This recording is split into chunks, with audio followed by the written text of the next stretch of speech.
Selamat pagi pemirsa. Dalam beberapa waktu terakhir, banjir melanda sejumlah provinsi seperti di Sumatera Barat, Jawa, Nusa Tenggara Barat, hingga Papua. Status darurat bencana serentak ditetapkan. Bencana tidak henti menyapa negeri ini, seakan-akan tidak pernah menemukan solusi dengan formula yang paten, baik mitigasi maupun penanganannya. Pemirsa, inilah editorial Media Indonesia edisi hari ini Selasa 19 Maret 2024 dengan tema Perkuat Ketahanan Bencana bersama saya Leonard Samosir.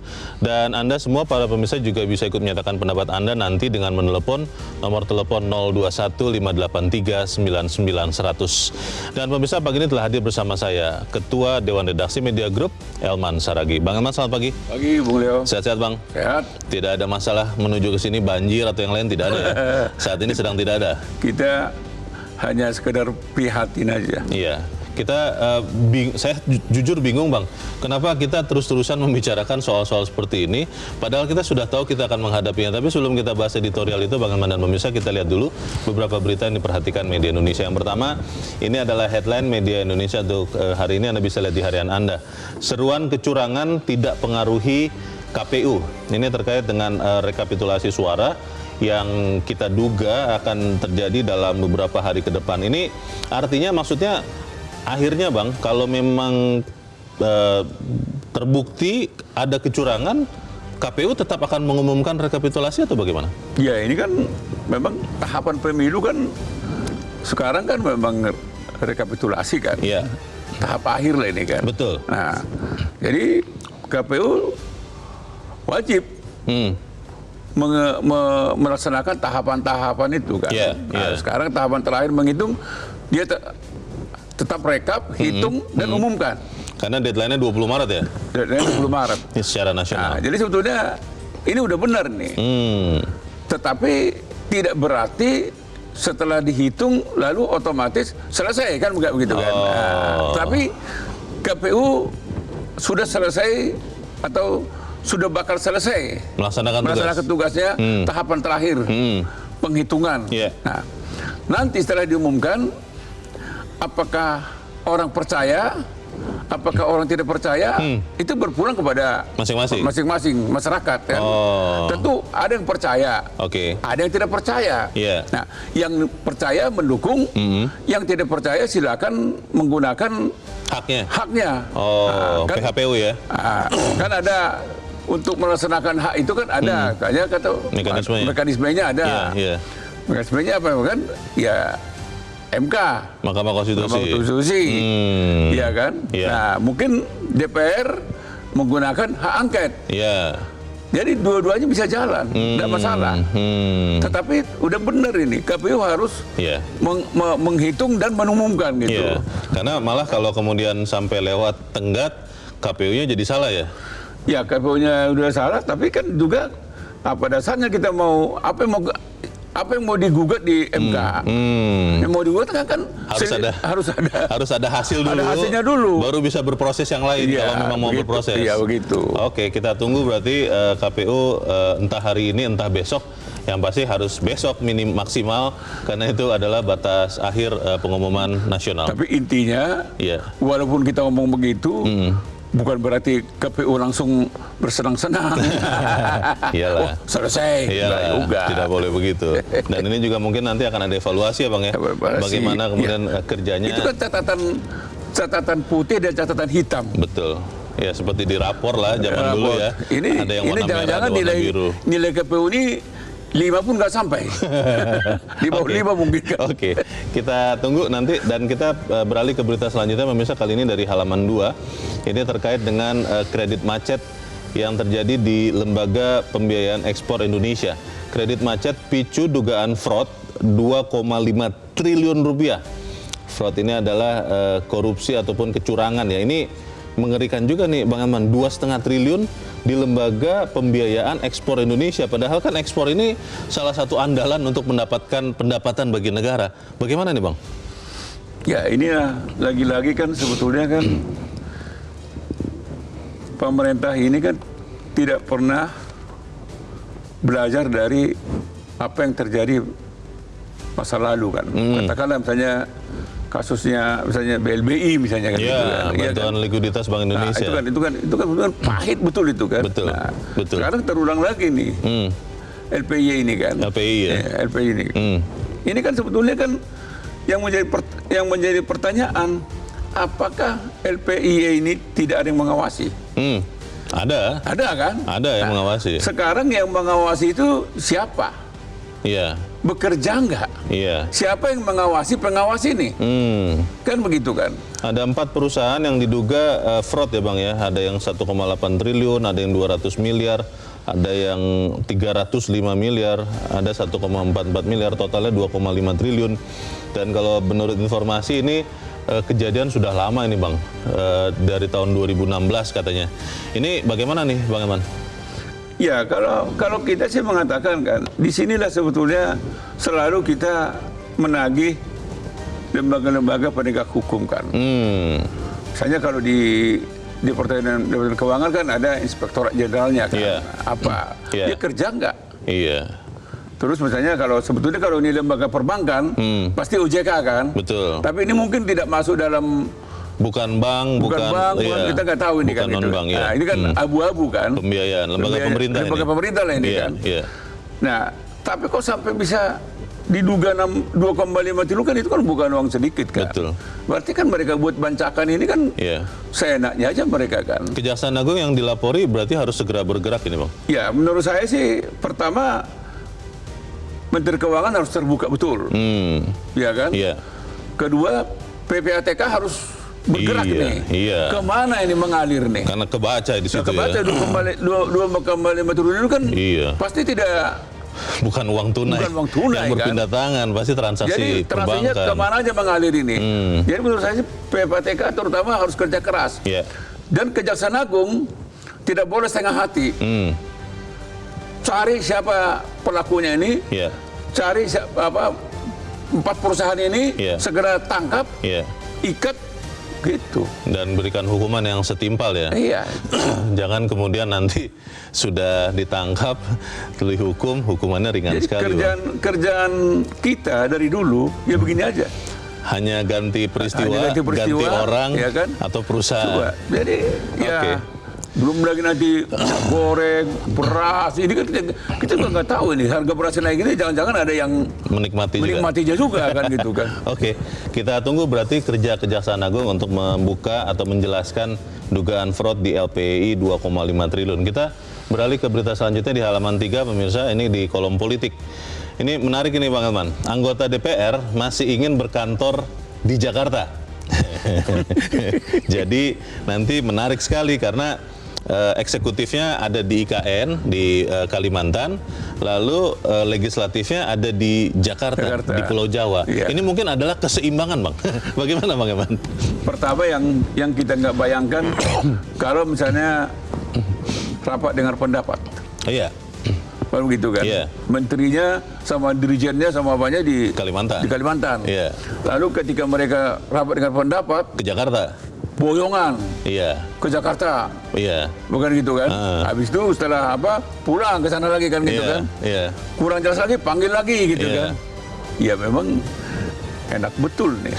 Jadi saya nggak bisa bayangkan berapa besar lagi biaya yang sebetulnya tidak perlu dikeluarkan, tapi harus dikeluarkan. Gitu. Mungkin nanti akan terbang menggunakan maskapai nasional Bang, Garuda. Jadi penerbangan Garuda itu akan mendapat penumpang tetap yang jelas itu. Itu kan bagus Bang. Bisa juga.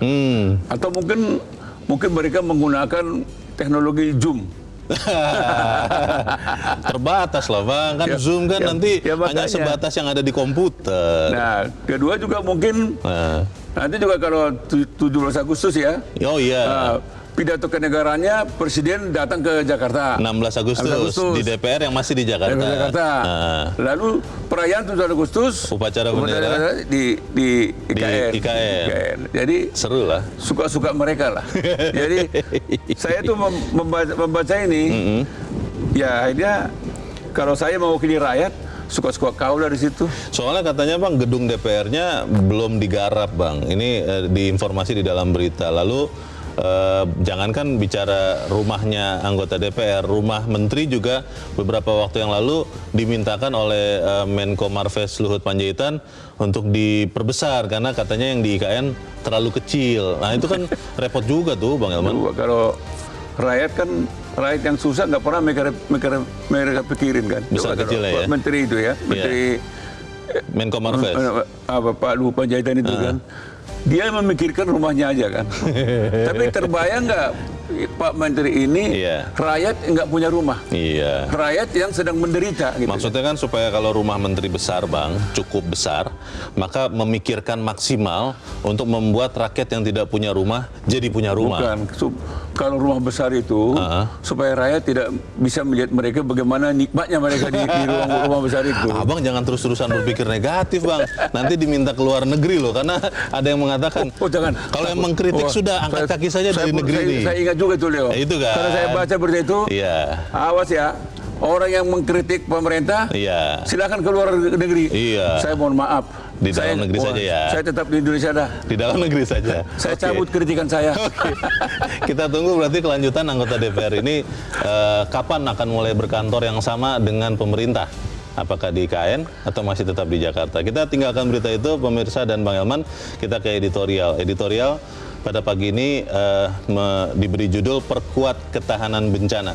Ini menjadi satu hal yang terus-terusan kita ulang-ulang ini Bang, ketika pergantian musim dari kemarau masuk ke hujan pasti akan ada bencana, nanti masuk ke kemarau lagi ada bencana juga, kembali lagi ke musim hujan ada bencana juga, dan tambah repotnya sekarang musim hujan sama kemarau itu bercampur Bang, sudah susah lagi mengetahuinya. Ini bagaimana Bang? Ya memang kalau kita lihat pengalaman kita ya, ini kan tahun ini kita kan 78 tahun ya. 79 tahun lah ya. 79 tahun kita akan merayakan kemerdekaan Indonesia. 79 tahun itu juga pemerintah selalu tergagap-gagap. Tiap tahun. Tiap tahun pemerintah tergagap-gagap kalau ada bencana. Bencana banjir, bencana misalnya gempa bumi, letusan gunung api, selalu tergagap-gagap. Inilah yang terjadi di Semarang ini, di Jawa Tengah ini kan. Di Demak. Jawa Tengah itu, Semarang itu terutama, sejak zaman kolonial itu sudah menjadi langganan banjir. Banjir rob ya? Banjir. Bukan hanya rob? Bukan hanya rob, bukan banjir. Hanya air pasang laut ya, tapi juga dari air hujan, dari langit juga membuat banjir itu juga. Oke. Sampai itu Waljina dalam lirik lagunya, Semarang kali ini banjir. Itu bahkan jadi lagu ya? Lagu. Karena hampir setiap tahun atau bahkan setiap tahun. Yang kita keherankan, Waljina sudah mengingatkan ini di dalam lirik lagunya. Semarang sungainya banjir kan artinya itu kan. Tetapi berapa kali pun gubernur berganti, tetap aja mereka tidak bisa menaklukkan lirik lagu ini. Ya kan, mestinya kan mereka harus melawan dong. Terinspirasi. Ibu Waljina udah bilang ini kali ini banjir. Semarang kali ini banjir, lawan. Pemerintah juga nggak sanggup. Jadi apa yang disenandungkan oleh Waljina, mungkin sampai kapanpun lirik lagu itu tetap berlaku untuk Jawa Tengah. Apakah kemudian kita akhirnya harus berpasrah diri Bang? Kan katanya kita manusia yang dianugerahi Tuhan akal budi, pengertian, hikmat, teknologi, pengetahuan. Apa kita hanya berpasrah diri saja Bang? Gini Bung Leo, masyarakat Jawa Tengah khususnya, masyarakat Semarang, Semarang, Kudus, Demak, Gerobokan dan sebagainya itu, sudah mungkin mereka sekarang udah pasrah. Pasrahnya apa? Ya memang biarlah pemerintah menikmati kemerdekaan ini, mereka tetap membiarkan kami tetap menikmati terendam di banjir ini. Jadi itu terjadi karena memang terkesan rakyat itu hanya menjadi objek. Ya begitu ada banjir kan lihat aja para pejabatnya selalu mencari alasan begini tanggul begini, tanggul begini. Baik, kita harusnya sih tidak menjadi seperti itu. Maksud saya gini, selalu mereka menyalahkan tanggul, selalu mereka menyalahkan banjir, mereka sekarang menyalahkan cuaca ekstrim. Pertanyaannya Bang adalah apakah kemudian kita memang hanya bisa seperti itu atau harusnya bisa kita atasi? Kita akan bahas itu Bang Elman dan pemirsa. Nilai editorial Media Indonesia untuk hari ini Selasa 19 Maret 2024, perkuat ketahanan bencana.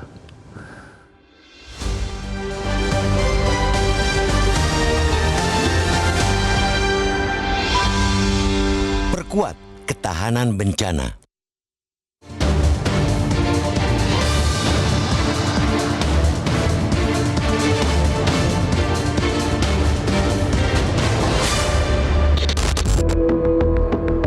Bencana tak henti menyapa negeri ini. Dalam beberapa waktu terakhir, banjir melanda sejumlah provinsi seperti di Sumatera Barat, Jawa Tengah, Jawa Barat, Kalimantan, Nusa Tenggara Barat hingga Papua. Status darurat bencana diterapkan di daerah-daerah tersebut. Dampak banjir kali ini luar biasa. Transportasi dan ekonomi lumpuh. Puluhan ribu warga harus mengungsi dan ratusan hektar tanaman padi busuk. Ini bisa mengancam ketahanan pangan. Di Sumatera Barat misalnya, 616 hektar tanaman padi di Pasaman Barat habis dibawa banjir. Di pesisir selatan, 6.892 tanaman padi petani juga hanyut. Dari berbagai provinsi yang dilanda banjir, Provinsi Jawa Tengah tergolong yang paling parah. Badan Penanggulangan Bencana Daerah atau BPBD Jawa Tengah mencatat setidaknya telah terjadi 104 bencana alam yang melanda wilayah tersebut sejak 2024. Sejumlah daerah di Jawa Tengah susul-menyusul dilanda banjir.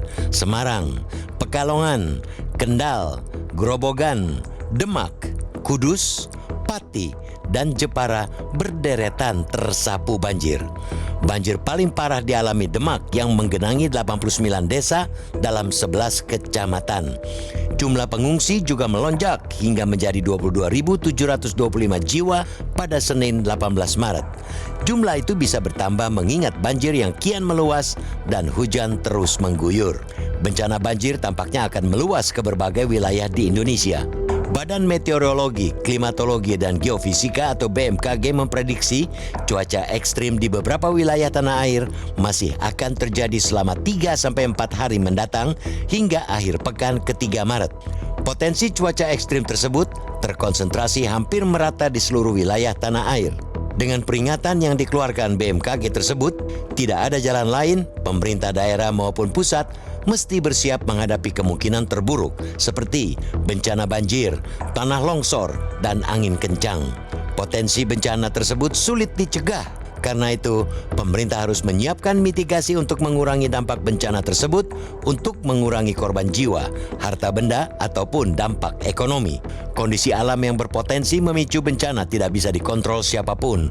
Letak geografis Indonesia yang berada pada pertemuan 4 lempeng tektonik yaitu lempeng benua Asia, benua Australia, lempeng Samudra Hindia, dan Samudra Pasifik membuat Indonesia sangat rawan bencana seperti letusan gunung berapi, gempa bumi, tsunami, banjir, dan tanah longsor. Dengan kondisi geografis tersebut, semestinya pemerintah pusat maupun daerah lebih memperkuat kewaspadaan menghadapi bencana. Pemerintah sejatinya punya otoritas penuh untuk membuat serangkaian kebijakan agar menekan dampak bencana seminim mungkin. Namun faktanya, pemerintah selalu tergopoh-gopoh dan tergagap ketika bencana tiba. Apa yang terjadi di Jawa Tengah saat ini adalah contoh nyata betapa penanganan yang diberikan kepada korban banjir ataupun untuk mengusir banjir itu sendiri cenderung lambat. Penanganan yang diberikan pemerintah memperlihatkan seolah-olah kita negara tak pernah terlanda bencana, seakan-akan tanah air adalah tempat paling aman dari bencana. Kondisi yang selalu terjadi di Indonesia itu seakan tidak pernah menemukan solusi dengan formula yang paten. Kesiapsiagaan untuk melakukan mitigasi selalu gagal. Bencana di negeri ini terus menelan korban jiwa. Kedepan, politik kebencanaan harus benar-benar ditegakkan. Terapkan semua aspek penanganannya tanpa ada terkecuali. Siapkan anggaran mitigasi yang memadai, baik di pemerintah pusat maupun daerah. Berikan sosialisasi kesiapan bencana yang tersistem. Peningkatan literasi kebencanaan juga penting untuk memperkukuh ketahanan bencana bangsa ini.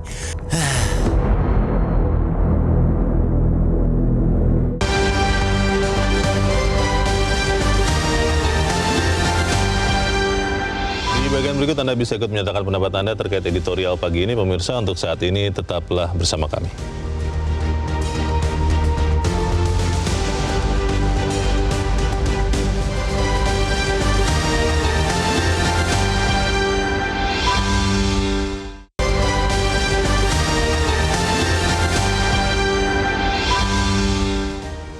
kasih Anda masih bersama kami di Editorial Media Indonesia, dan sebelum kita lanjutkan diskusi kita, Bang Hilman, kita mau bertanya juga. Saat ini kita sudah tersambung lewat saluran telepon dengan pakar kebencanaan dari Universitas Gadjah Mada, Profesor Suratman. Prof. Suratman, selamat pagi. Pagi, Mas. Ya, Prof. Suratman. Ya, kalau kita lihat prediksi cuaca masih diperkirakan buruk oleh BMKG, Prof. Suratman. Lalu juga beberapa kali kita dengar bahwa ini sudah disampaikan. Pertanyaannya, Prof. Suratman, kenapa kemudian kita masih melihat seperti banjir yang terjadi di Jawa Tengah, di Semarang, Demak, Kudus, itu masih tetap terjadi seperti sekarang dan rakyat masih harus banyak yang mengungsi? Apakah memang pemerintah daerahnya telat tahu, abai tahu, atau seperti apa, Prof? Ya, pertama dari ilmu pengetahuan ya, saya dari akademisi. Riset saya dengan orang Jepang tentang paleo historical climate, ya. Ini diramal bahwa terjadi shifting rainfall. Shifting rainfall itu pergeseran hujan jatuh ke pulau. Oh, oke. Yang Dari tadinya ke laut maksudnya? Bisa ke laut. Terus pulau kering. Nah, sekarang itu yang Jawa ini dulu Gunung Kidul itu hujannya banyak, waktu musim hujan, sekarang bergeser ke utara. Oh, oke. Lama-lama mungkin walaupun hujan, musim hujan, tapi Jawa bisa kering karena tidak kejatuhan hujan. Itulah anomali jangka panjang. Dan ini terjadi namanya shifting rainfall. Baik, baik. Tapi yang terjadi sekarang, Prof. Suratman, kan di Jawa Tengah kita lihat masih banjir sampai saat ini. Itu bagaimana? Ya itu karena curah hujan kita di Jogja nggak hujan, sana hujan. Terjadi shifting, itu pembuktian saya, riset saya dengan orang Jepang. Sehingga hujan yang di Demak, ini mungkin teori yang pernah saya riset dengan Jepang itu betul. Oke. Itu. Jadi mungkin gejalanya hujan ngendon di situ, sering terjadi di situ. Dan itu tidak hanya one day, tapi 3 days, 3 hari berturut-turut. Prof. Suratman, ini kan informasi keilmuan yang kemudian bisa berubah dengan cepat. Apakah sudah ada kanalisasinya, Pak? Kemudian misalnya BMKG atau BRIN itu bisa mengeluarkan satu proyeksi yang memang harus dipakai oleh pemerintah di pusat dan daerah. Ada tidak itu, Pak, mekanisme itu, Pak? Harusnya peramalan cuaca, iklim, climate forecasting itu bisa detik, menit, harian, mingguan, bulanan, tahunan gitu ya. Iya. Itu yang dilakukan di Jepang, di India ya. Kami meneliti Asian rainfall historical masa lalu. Nah, oleh karena itu saran saya di BMKG, kemudian sampai daerah itu mulai mengsimulasi peramalan ini agar tata ruang, perubahan hutan, perubahan sungai-sungai itu dapat disimulasikan. Itu khususnya di Jawa ya, Mas. Jawa itu sudah darurat penduduk, darurat bencana, ya, darurat kesehatan juga. Oke. Ya. Terakhir, Prof. Suratman. Ancaman Pantura ambles itu ya. Baik. Prof. Suratman, Indonesia sudah kita tahu ada di negara yang ada yang mengatakan ring of fire. Ada banyak potensi gempa, letusan gunung berapi. Lalu kita juga tahu perubahan cuaca yang semakin ekstrim. Kita tidak tahu lagi kapan musim hujan, kapan musim kemarau. Semua perubahan-perubahan ini sebetulnya masyarakat itu sudah mengerti atau memang sama sekali tidak ada sosialisasinya, Prof? Masyarakat sudah tahu, tapi tidak terlalu detail untuk mitigasi. Ini yang perlu kita. Saya membuat kelompok sekolah sungai, pelatihan relawan. Mudah-mudahan dari situ ya seluruh Indonesia kami punya ini WA group ini ya. Oke. Ya. Baik. Kita harap tentunya pengetahuan ini juga boleh di-share ya, dan juga pemerintah yang paling depan harusnya menyosialisasikan supaya kita semua terbiasa memprediksi dan mengantisipasi bencana. Terima kasih pakar kebencanaan UGM, Profesor Suratman sudah mencerahkan kami. Selamat pagi, Prof. Suratman. Oke, terima kasih. Pertanyaannya Bang Elman, kan kita sudah tahu ya bahwa negara kepulauan, kemudian cuaca sudah mulai berubah, ekstrim katanya. Tapi kan akhirnya seperti yang terjadi di Jawa Tengah, saudara-saudara kita terendam banjir yang juga makin tinggi, makin luas, berhari-hari. Ada jalan keluar tidak, Bang? Ya, sebetulnya kan gini. Kalau kita belajar dari negara tetangga kita, Jepang misalnya. Oke. Itu kan juga negara gempa kan. Banyak. Negara bencana kan. Betul. Semuanya, tsunami. Iya. Tapi kan mereka rakyatnya itu udah gempa-gempa kecil itu udah mereka jadikan teman bermain aja. Mereka tapi sudah tahu. Udah tahu, jadi sudah dianggap teman bermain, udah dianggap biasa aja. Seperti kita angin begitu ya, biasa itu tiap biasa hari aja. ada. Jadi karena pertama memang pemerintahnya dari waktu ke waktu sudah mensosialisasikan ini, membiasakan, jadi habit. Oke. Gempa itu udah pasti terjadi, tinggal nunggu kapan. Sehingga mereka terbiasa kalau di masyarakat Jepang itu tiap orang punya tas. Terjadi apa-apa, tinggal masukin untuk kebutuhan 3 hari, seminggu. Tas darurat ya? Tas darurat. Yang setiap saat bisa langsung dibawa? Jam berapa, kapan, itu setiap ada. Jadi begitu pemerintahnya itu mempersiapkan rakyatnya. Berarti bukan hanya rakyat, pemerintahnya juga lebih sigap. Di situ persoalannya. Bang, tapi kan Jepang itu kan negara maju, Bang, yang masyarakatnya sudah berpendidikan cukup, bahkan tinggi, lalu pendapatannya juga tinggi dibandingkan misalnya Indonesia. Kan Indonesia masalahnya besarnya di situ, Bang. Pendidikan kita kurang, Bang. Bagaimana? Ya, karena kalau kita hanya menyalahkan itu, kapanpun kita tidak akan bisa kan. Nggak boleh alasan itu. Ya kita kan bilang, kita juga negara kaya. Tapi karena semua dikorup, akhirnya jadi miskin kan gitu. Sumber daya alamnya kaya, mentalnya miskin. Mental korup semua kan. Jadi kembali kepada pokok persoalan sebetulnya. Seperti yang dikatakan oleh Profesor Suratman tadi kan. Sebetulnya teorinya sudah ada kok. Sudah tahu. Sudah tahu. Pertanyaannya, mengapa misalnya kata pemerintah daerah, pemerintah pusat tidak mau menerapkan pikiran-pikiran para ahli? Akademisi ini kenapa tidak dipakai proyeksi-proyeksinya? Kan cuaca ekstrim itu kan sudah diperkirakan. Iya, tidak ujuk-ujuk. Yang anomali udah diperkirakan, nggak ujuk-ujuk kan. Keliru kalau baru sekarang, El Nino. Kekeringan. Beli beras. Beli beras. Itu impor. Itu kan zaman bahola. Kalau zaman teknologi sekarang ini tidak boleh lagi terkaget-kaget. Nah sekarang kalau kita lihat misalnya banjir di Semarang, banjir di Jawa Tengah, di Kudus dan sebagainya, itu kan sepertinya kan pemerintah daerahnya kan terkaget-kaget. Coba berhari-hari terjadi pengungsian, bahkan muncul penyakit dan sebagainya kan. Jadi dan bahkan yang lucu kalau ditanya, ya ini memang salahnya tanggul. Tanggulnya jebol. Tanggulnya jebol. Nah, masa nggak karena sudah ada cuaca ekstrim, hujan begitu periksa dong tanggul. Diinspeksi ya. Inspeksi dong. Inspeksinya sebelum banjir, sebelum hujan deras. Iya, sebelum terjadi. Iya dong. Ada nggak? Ya, sekarang mereka saya lihat ya asik mencari alasan pembenaran bahwa ini adalah kejadian yang tidak terduga.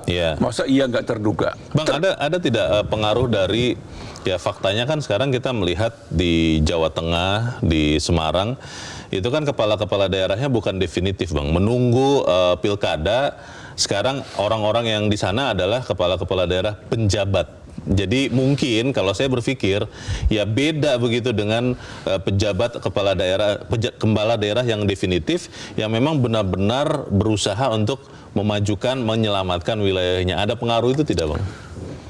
Kalau secara teori, secara hukum, negara ini tidak boleh 1 menit pun dianggap absen pemerintahan yang definitif. Jadi nggak boleh alasan karena dia pejabat, lalu dia tidak optimal. Berarti salahnya pemerintah pusat dong. Yang memilih. Yang menugaskan orang ini. Ketika seseorang pejabat mau dipindahkan dari departemen menjadi pejabat gubernur, maka pejabat yang akan digantikan adalah setara. Bahkan harapannya lebih kuat daripada pejabat yang digantikan. Jadi nggak boleh seperti yang katakan Bung Leo, karena dia pejabat lalu setengah-setengah. Nggak bisa. Tetap 100% dia mengendalikan pemerintahan provinsi. Kalau itu gubernur, kalau kabupaten maka bupati, kalau wali kota, wali kota Madya ke wali kota. Gitu. Pertanyaan besarnya Bang, kan kita sebenarnya sudah ada BRIN, kita sudah ada BMKG. Mereka memberikan proyeksi-proyeksi yang bahkan untuk BMKG saya banyak baca di pemberitaan itu lembaga-lembaga luar negeri itu mengakui bahwa ketepatannya, akurasinya sangat tinggi, di atas 90, di atas 95%. Pertanyaannya, kenapa semacam ada tidak nyambung ya hasil-hasil data proyeksi bencana iklim itu sudah ada, tapi tetap ada banjir dan yang lain-lainnya. Ini missing linknya di mana? Tapi kita harus jeda dahulu, Bang Elman dan pemirsa, tetaplah bersama kami. Editorial Media Indonesia segera kembali.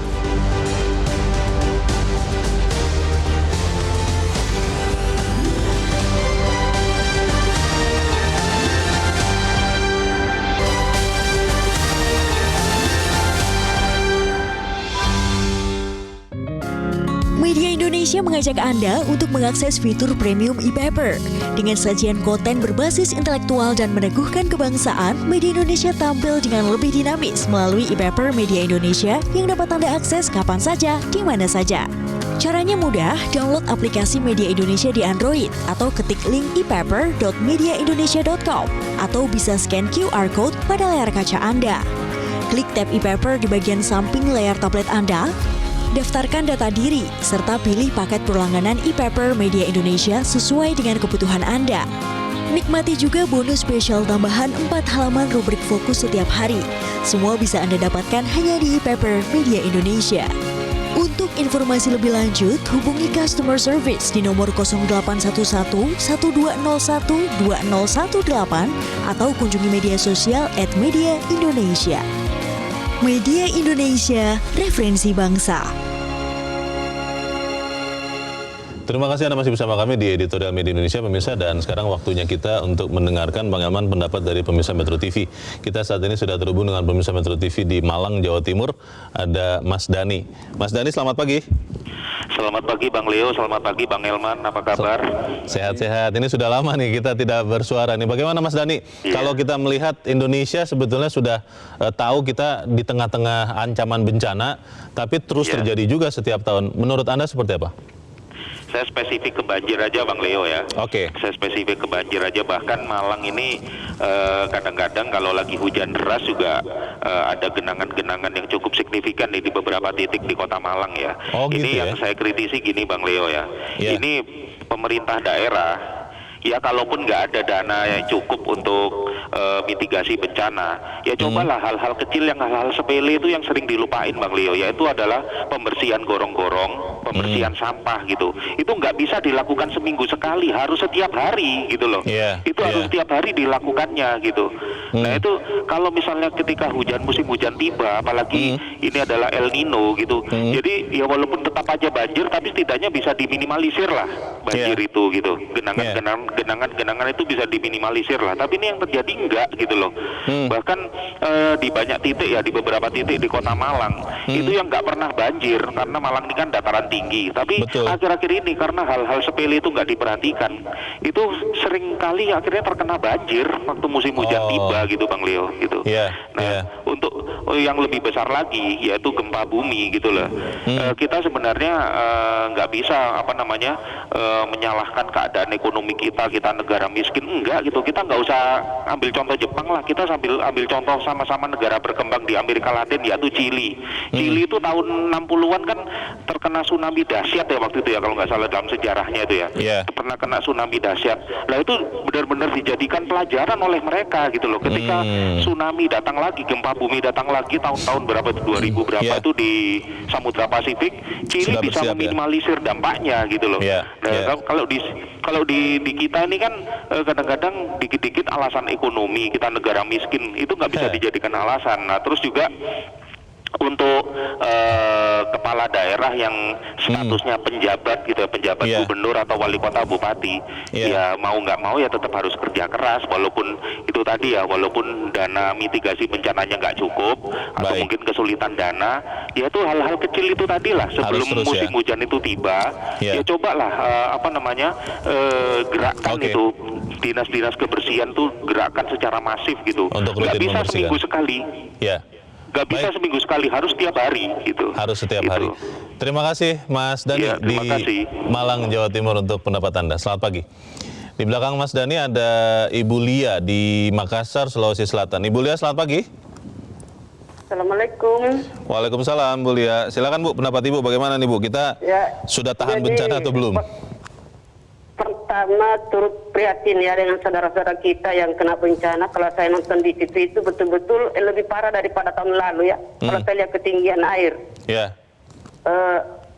Tapi ini sebenarnya kan bisa minimal itu bisa diantisipasi atau bisa diminimalisir dengan himbauan daripada BMKG.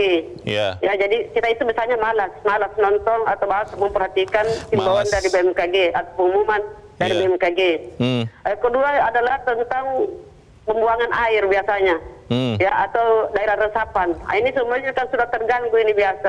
Pembuangan air itu, daerah buangan air itu biasa tidak sebanding dengan volume air yang ada, ya. Jadi misalnya kecil saja di situ kanalnya, kemudian airnya lebih banyak volumenya, maka itu bakal ada kebanjiran. Yang ada kemudian daerah resapan air. Nah, ini kan daerah-daerah persawahan ini ya. Biasanya kan sudah dibangun di situ dengan properti dan sebagainya. Jadi walaupun bencana itu memang susah diprediksi, tapi saya katakan tadi bisa diminimalisir atau bisa diantisipasi. Dengan tadi itu pertama perhatikan himbauan dari BMKG. Kemudian yang kedua adalah sebelum musim hujan, karena sudah ada pengumuman, maka itu seperti tadi dikatakan Pak Dani, bahwa harus setiap saat itu dibersihkan daerah-daerah pembuangan air. Karena ada juga masyarakat ya dari kita sendiri, masyarakat biasa membuang sampah di pembuangan air. Ini yang masalahnya ini ya, jadi data dari masyarakat sendiri. Jadi harus ada juga kesadaran masyarakat. Ketiga dari pemerintah tadi ini, ya bagaimana caranya untuk melihat daerah-daerah yang bisa dijadikan untuk pembuangan air atau daerah-daerah resapan, sehingga kerja bersama semuanya banjir itu tadi bisa diminimalisir atau bisa diantisipasi. Terima kasih Ibu Lia di Makassar, Sulawesi Selatan untuk pendapat Ibu. Selamat pagi. Di belakang Ibu Lia ada Pak Tasrik Usman di Banjarmasin, Kalimantan Selatan. Pak Tasrik, selamat pagi. Selamat pagi Mas Leo, selamat pagi Bang Elman. Selamat pagi, silakan Pak, singkat padat saja. Ya, saya sangat prihatin ya melihat bencana yang terjadi di beberapa provinsi, itu di Jawa Tengah, Papua, Sumatera Barat dan Kalimantan.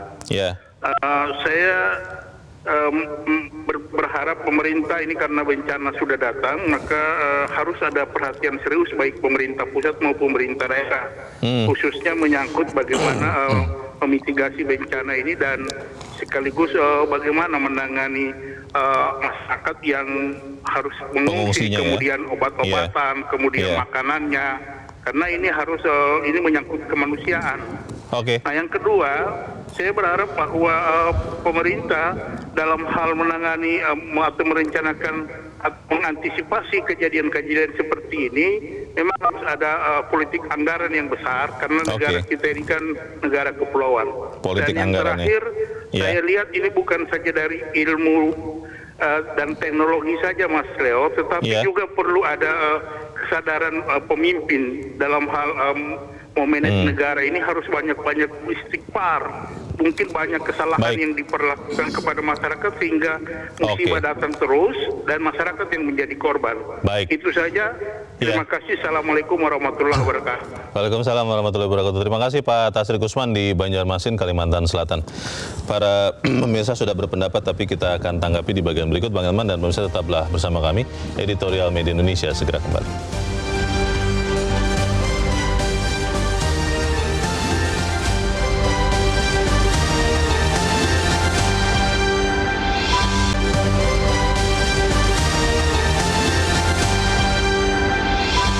Terima kasih pemirsa Pemirsa, Anda masih bersama kami, kita di bagian akhir diskusi kita pagi ini. Bang Elman, apa yang bisa kita sumbangkan, Bang, supaya kemudian kita tidak seakan-akan pasrah terhadap bencana ini? Ya, memang satu-satunya jalan ya pemerintah pusat dan pemerintah daerah bersama dengan ya seluruh lah ASN ya. Tetap harus mengantisipasi. Banjir itu pasti hadir, bencana itu pasti datang. Jadi kesiapan itu penting, ya anggarannya, ya terutama juga kesiapan aparatnya gitu ya. Jadi katakanlah misalnya soal banjir misalnya, banjir itu kan biasanya kalau nggak dari air dari rob dari laut, dari gunung kan gitu kan. Nah, berarti kan tanggul-tanggul kan harus tetap kokoh kan, dijaga kekuatannya. Dijaga. Jadi tanggul, bendungan, dan seperti yang diingatkan oleh Ibu Lia tadi itu resapan, air resapan itu penting. Daerah-daerah resapan itu harus terjaga gitu. Jangan gampang beralih fungsi gitu. Kan itu yang terjadi kan.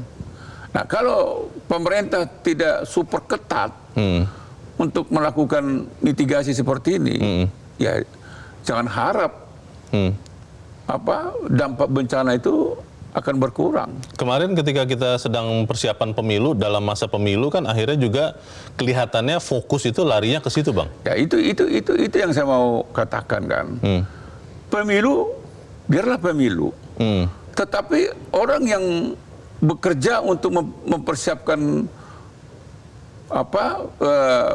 bahaya bencana tetap bekerja, tetap harus ada. Harus ada. Nah, kalau ini kan seperti ini kan, jadi jangan salahkan kalau rakyat menyimpulkan habis sih bagaimana kami dipikirkan kemarin mereka hanya memikirkan untuk memenangkan, memenangkan kan gitu kan. Nah, kenapa rakyat juga marah ketika harga beras mahal? Mereka juga menganggapan gimana mereka mikir, mereka hanya mikir bagaimana supaya menang. Sehingga antisipasi El Nino segala macam tidak terkontrol kan gitu kan. Akhirnya harga beras naik, ini juga sama. Cuaca ekstrim itu kan sudah bisa direncanakan kok, sudah diperkirakan. Jadi apa yang terjadi di Jawa Tengah hari ini itu bukan sesuatu hal yang dadakan. Baik. Jadi sekali lagi kita minta janganlah Indonesia sudah 79 tahun merdeka.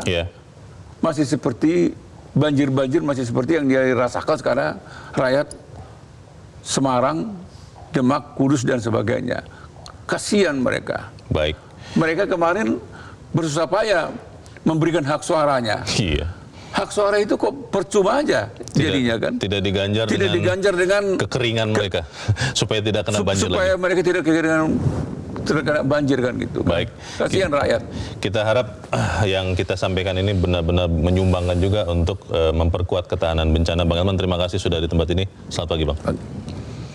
Pemirsa, ke depan politik kebencanaan harus benar-benar ditegakkan, terapkan semua aspek penanganannya tanpa ada kecuali.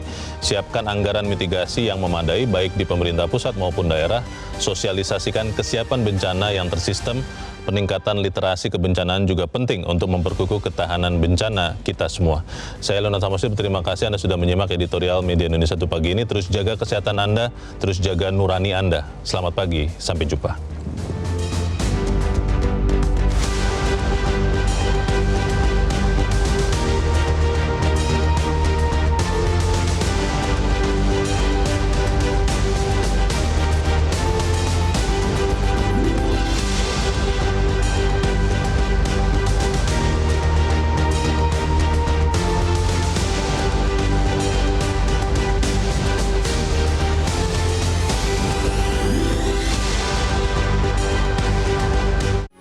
Metro TV.